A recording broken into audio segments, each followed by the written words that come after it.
तो दोस्तों सीरीज में अब तक हमने देखा वोंजू डोसिम को कहता है वो भी उसकी दुनिया देखना चाहता है। तो दोस्तों जिस वजह से डोसिम अपने हाथों को रब करके वोंजू के फेस पर रखती है। वो दोस्तों जैसे ही वोंजू की आंखें ओपन होती है तो अपने आसपास मौजूद सारे भूतों को वो देख पा रहा था। दोस्तों हम देखते हैं वोंजू यहाँ पर उनको महसूस भी कर पा रहा होता है और उनकी आवाज भी सुन पा रहा होता है। दोस्तों वोंजू उन सबको देखकर काफी डर जाता है और डोसिम का हाथ पकड़ के वो जोर से चिल्लाते हुए कहता है इन सब ने तो मुझे घेर लिया, अब मुझे क्या करना चाहिए। दोस्तों जहाँ पर डोसिम वोंजू को कहती है अगर तुम्हें अपनी जान बचानी है तो यहाँ से भाग जाए। दोस्तों जिस वजह से वोंजू वहाँ से रफू चक्कर हो जाता है। दोस्तों जिसके बाद हम डोसिम को देखते हैं जो सोच रही होती है कि क्या ये उसने सही किया या नहीं। दोस्तों हम देखते हैं वोंजू भागते हुए एक बस में जाकर छिप जाता है। दोस्तों वैसे तो बस देखने में बिल्कुल खाली थी, लेकिन दोस्तों तभी देखते ही देखते वहाँ पर कई सारे भूत आ जाते हैं। दोस्तों यानी कि अब वोंजू में भी वो सुपर नेचुरल पावर आ गई थी कि जिससे वो अपने आसपास मौजूद इंसानों की सोल और भूतों को देख पा रहा था। और दोस्तों इसी चक्कर में हम देखते हैं वोंजू अगले दिन स्कूल भी नहीं जाता और दोस्तों जिसका दोस्त सभी लोग डोसिम को ही देने लग जाते कि पक्का इसी ने उसके साथ रात के टाइम कुछ किया होगा। दोस्तों हम देखते हैं सोबी वोंजू के बारे में डोसिम को पूछ रही होती है, लेकिन डोसिम उसे बताती है वो उसके बारे में कुछ भी नहीं जानती। दोस्तों दूसरी तरफ हम डोसिम के टीचर को देखते हैं जो कि प्रिंसिपल के पास पहुंचे हुए होते हैं। दोस्तों यहाँ पर वो प्रिंसिपल से रिक्वेस्ट कर रहे होते हैं कि वो इस बार की एग्जाम कैंसिल करवा दे, क्योंकि जैसे ही एग्जाम का रिजल्ट आता है तो लास्ट आने वाला बच्चा रहस्यमय तरीके से सुसाइड कर लेता है। लेकिन दोस्तों यहाँ पर हम देखते हैं प्रिंसिपल टीचर की बात नहीं मानते। वो टीचर को कहते हैं ऐसे तो हमारे स्कूल की ही रेपुटेशन खराब हो जाएगी। दोस्तों वहीं दूसरी तरफ हम देखते हैं वोंजू की मोम के कहने पर डोसिम की मोम डोसिम को लेकर वोंजू के घर जाती है, जहाँ पर वो देखते हैं वोंजू की मोम बहुत ही रो रही होती है कि उनका बेटा काफी अजीब तरीके की हरकत कर रहा,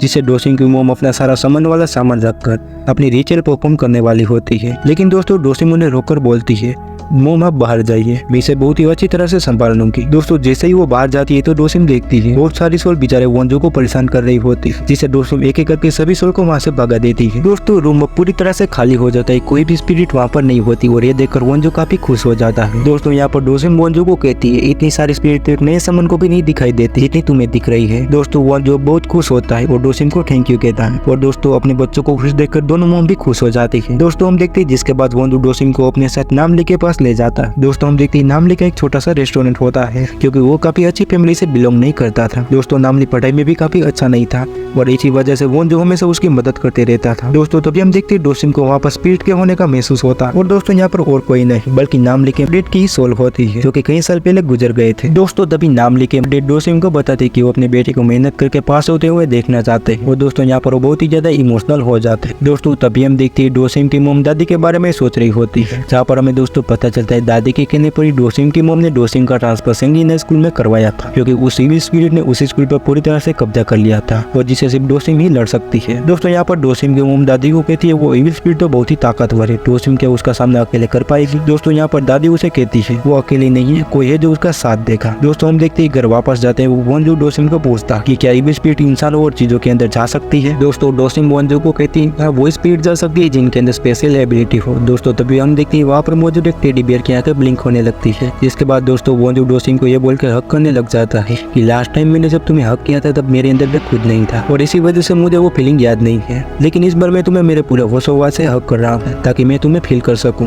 दोस्तों यहाँ पर डोसिम को तो सब कुछ काफी अजीब लग रहा होता है। दोस्तों हक करने के बाद वोंजू वहाँ से चला जाता है और इसी के साथ एपिसोड 4 यहाँ पर खत्म होता है।